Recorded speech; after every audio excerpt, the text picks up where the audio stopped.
Bonjour, j'espère que vous allez bien. Alors, comme je vous l'avais annoncé, l'impôt sur les sociétés aux Émirats arabes unis est finalement arrivé. On va voir dans cette vidéo quels sont les changements, quelles sont les mises à jour qu'on a pu avoir depuis la première vidéo où je vous avais déjà dit que les choses seraient amenées à évoluer.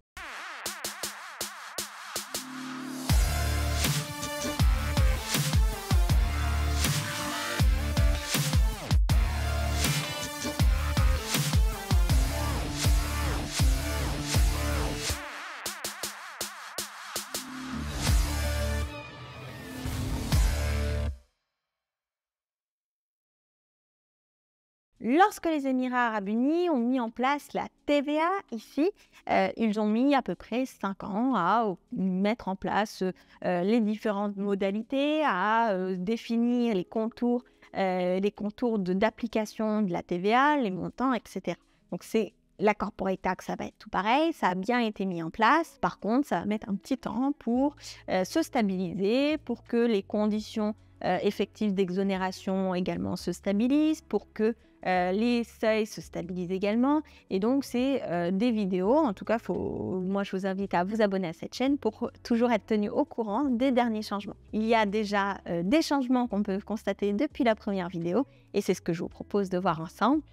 Point par point. Première question de cette FAQ sur l'impôt sur les sociétés. Quelles sont les sociétés qui sont concernées par l'impôt sur les sociétés? De base, toutes les sociétés, donc par défaut, toutes les sociétés aux Émirats arabes unis sont concernées par l'impôt sur les sociétés.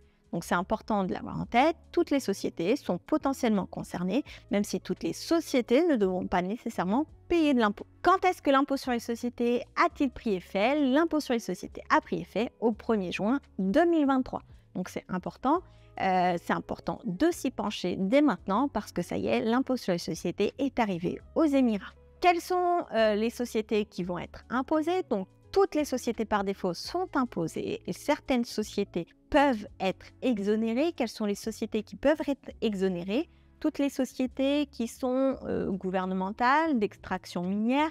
Donc, certains types d'activités peuvent demander à être exonérés. De la même façon, tous les revenus générés par des personnes individuelles et revenus qui ne nécessitent pas de licence commerciale. Donc, qu'est-ce qu'on entend par là? Notamment les personnes qui détiennent des biens immobiliers et qui les mettent en location. Ces biens immobiliers, lorsqu'ils les détiennent en personne, ne nécessitent pas nécessairement de licence commerciale et donc ils seront exonérés d'impôts. Et enfin, le sujet des free zones. Donc, les free zones peuvent demander à être exonérées d'impôts sur les sociétés à condition qu'elles ne dépassent pas le seuil des 375 000 dirhams de bénéfices. Donc là, on a un changement par rapport à ce qu'on avait annoncé au départ dans la précédente vidéo. Donc, c'est un seuil de bénéfice, ce qui est beaucoup plus logique. Et donc, ça a bien été changé dans la loi. Donc, un seuil de 375 000 dirhams de bénéfices réalisé via des prestations, des services, de la vente de biens avec des sociétés en mainland. Donc, toutes les sociétés en free zone qui ne travailleraient qu'avec l'international contre free zone pourraient être exonérées de cet impôt sur les sociétés. Quel est le taux d'imposition? Le taux d'imposition pour les sociétés réalisant moins de 375 000 dirhams de bénéfices annuels, donc moins de 90 000, 100 000 euros de bénéfices annuels, ne seront pas imposés du tout, que ce soit des sociétés en free zone ou des sociétés en mainland. Pour les sociétés qui génèrent au moins 375 000 dirhams de bénéfices, dans ce cas-là, le taux par défaut sera de 9%. Et puis on l'a vu dans la question précédente, certaines sociétés peuvent être totalement exonérées même si elles dépassent ce seuil de bénéfice. Enfin, les entreprises multinationales qui génèrent un revenu mondial consolidé de plus de 3,15 milliards de dirhams seront soumis à des taux différents en fonction du revenu généré. Donc, on va avoir tous ces paliers-là dans les grandes lignes, moins de 375 000 dirhams de bénéfices, pas d'impôt, au-delà 9% d'impôt et certaines sociétés seront exonérées. Quelles sont les obligations donc d'une société aux Émirats arabes unis désormais? Donc toute société aux Émirats arabes unis doit disposer d'une licence, doit s'enregistrer sur le service des impôts, doit tenir une comptabilité, même si ce n'était pas le cas forcément de tout le monde avant, il faut maintenant absolument tenir une comptabilité et il faut déposer une déclaration d'impôt annuelle. Comment on peut vous aider sur ce sujet-là?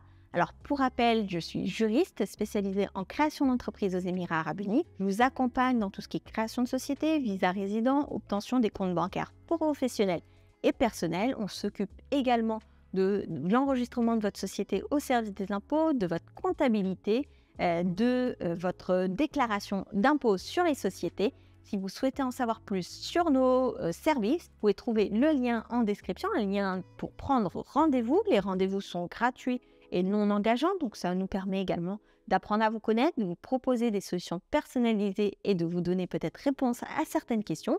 Vous pouvez également consulter notre site web, donc www.créer-société-dubaï.fr pour avoir plus d'informations à notre sujet. Enfin, dernière chose, vous pouvez totalement venir nous rendre visite dans nos bureaux. Donc, j'en profite à l'occasion pour vous dire bienvenue dans nos locaux qui se trouvent juste derrière moi puis en face.